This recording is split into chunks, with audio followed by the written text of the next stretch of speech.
Assalamualaikum warahmatullahi wabarakatuh. Perkenalkan, nama saya Hesi Adela, Prodi BKPI 2B, NIM 2115042. Baiklah, saya di sini akan memaparkan materi saya, yaitu tentang teori kepribadian psikologi individu Alfred Adler atau psikoanalisis. Nah, yang pertama saya akan membahas tentang biografi singkat Alfred Adler. Kalian bisa lihat di atas atau di samping saya. Alfred Adler dilahirkan pada tanggal 7 Februari 1870 di pinggiran kota Wina dan wafat pada tanggal 28 Mei 1937 di Skotlandia. Adler tumbuh dan berkembang dalam keadaan menderita rakitis dan pneumonia. Penyakit tersebut membuatnya lemah, tidak bisa berjalan, bahkan hampir meninggal. Keadaan inilah yang menjadi motivasi utama Adler untuk menjadi seorang dokter. Pada tahun 1895, Adler menerima gelar dokter di Universitas Wina dan beberapa tahun kemudian beralih ke dunia psikiatri. Adler adalah anak kedua dari 6 bersaudara. Ia tumbuh di lingkungan yang memiliki latar belakang kehidupan yang berbeda-beda. Adler menghabiskan sebagian besar masa kecilnya dengan teman-teman yang termasuk anak-anak Yahudi dan non-Yahudi dari kelas menengah dan bawah.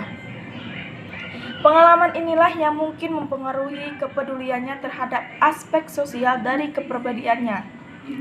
Pada tahun 1902, Adler bertemu dengan Freud dan menjadi anggota dari Wiener Psychoanalytic Society selama 9 tahun ke depannya, lalu menjabat sebagai presiden pada tahun 1910. Adler menulis tentang organ inferiority, karangan yang menyebabkan putus hubungannya dengan Freud.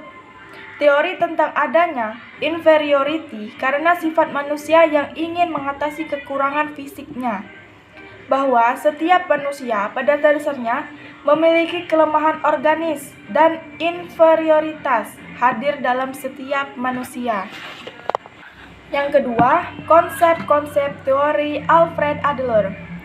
Konstruk utama psikologi individual adalah bahwa perilaku manusia dipandang sebagai suatu kompensasi terhadap perasaan inferioritas. Hal inilah yang menjadi perbedaan yang mendasar teori psikologi individual dengan psikoanalisis. Tujuan hidup dipandang untuk mengatasi feeling of inferiority atau void menuju feeling of superiority atau force. Konsep utama dari teori psikologi individual yang benar-benar berbicara tentang diri atau self, yang mana hal itu yang menjadi pembeda setiap individu yang terlihat dari gaya hidup masing-masing individu, menyebabkan arah konseling mengacau pada pengembangan diri individu. Masalah yang paling sering dialami adalah masalah kepercayaan diri atau konsep diri. Pembentukan konsep ini dimulai sejak usia 4 dan 5 tahun pertama.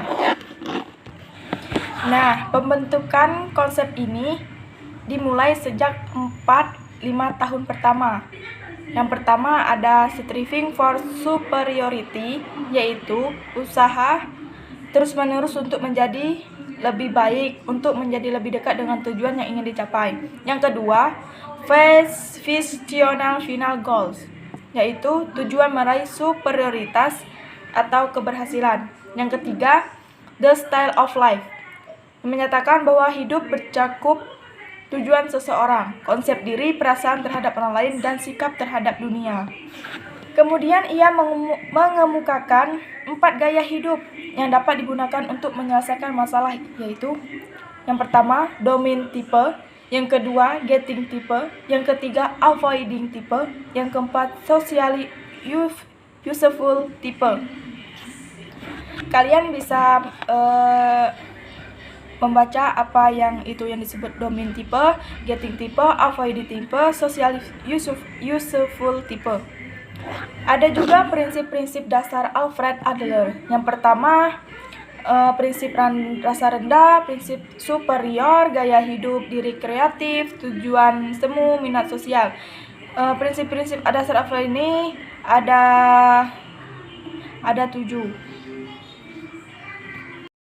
Alfred Adler tidak hanya ada konsep ataupun prinsip-prinsip, tetapi dia juga ada penelitian khas, yaitu urutan kelahiran, analisis mimpi, ingatan awal, pengukuran minat bersosialisasi, dan diabaikan pada masa-masa kanak. Nah, di sini saya akan menjelaskan urutan kelahiran, analisis mimpi, ingatan awal, pengukuran minat bersosialisasi, diabaikan pada masa kanak-kanak. Urutan kelahiran, anak sulung. Kalian tahu kan apa itu dari anak sulung? Berarti nggak jauh dari anak pertama sih. Habis itu setelah ada anak sulung, yaitu ada anak kedua. Selesai anak kedua, itu ada anak bungsu. Nah, anak bungsu inilah yang boleh disebut dalam keluarga ini anak yang termanja. Tapi nggak ada juga sih. Kan hanya orang-orang pikir saja yang anak bungsu ini termasuk anak yang termanja. Padahal kita nggak tahu apa yang sedang mereka alami atau bebani. Nah, selesai anak bungsu, itu ada anak tunggal.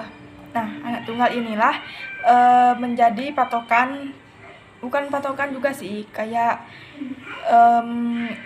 punya mimpi, harapan keluarga. Nggak cuma anak tunggal sih, semua anak pastilah menjadi bagian harapan keluarga untuk mengubah nasib keluarga ataupun itu mengejar mimpinya. Nah, selesai urutan kelahiran, itu ada analisis mimpi. Adalah menginterpretasikan mimpi secara berbeda dari Freud. Freud berpendapat bahwa mimpi mengindikasikan konflik terselubung di masa lalu. Sedangkan Adler percaya bahwa mimpi berorientasi pada masalah yang sering dihadapi dan ingin diselesaikan seseorang. Adler yakin tujuan utama mimpi adalah menciptakan emosi yang sangat digunakan pemimpinya untuk mendukung gaya hidupnya yang keliru. Mimpi dianalisis untuk dapat mempelajari gaya hidup pemimpinya. Yang ketiga itu ada ingatan awal, merupakan teknik pengkajian kepribadian di mana ingatan awal baik yang nyata atau fantasi menyatakan keinginan utama dalam hidup. Yang keempat, pengukuran minat bersosialisasi. Adler tidak setuju menggunakan alat tes untuk mengukur kepribadian seseorang menurut Adler. Namun hasil tes menunjukkan bahwa orang-orang yang minat yang tinggi. Yang terakhir, diabaikan pada masa kanak-kanak. Adler menyatakan bahwa anak-anak yang diabaikan atau ditolak oleh orang tuanya cenderung merasa dirinya tidak berharga, sehingga mempengaruhi kepribadian mereka. Nah, yang terakhir yaitu ada tipologi kepribadian Adler.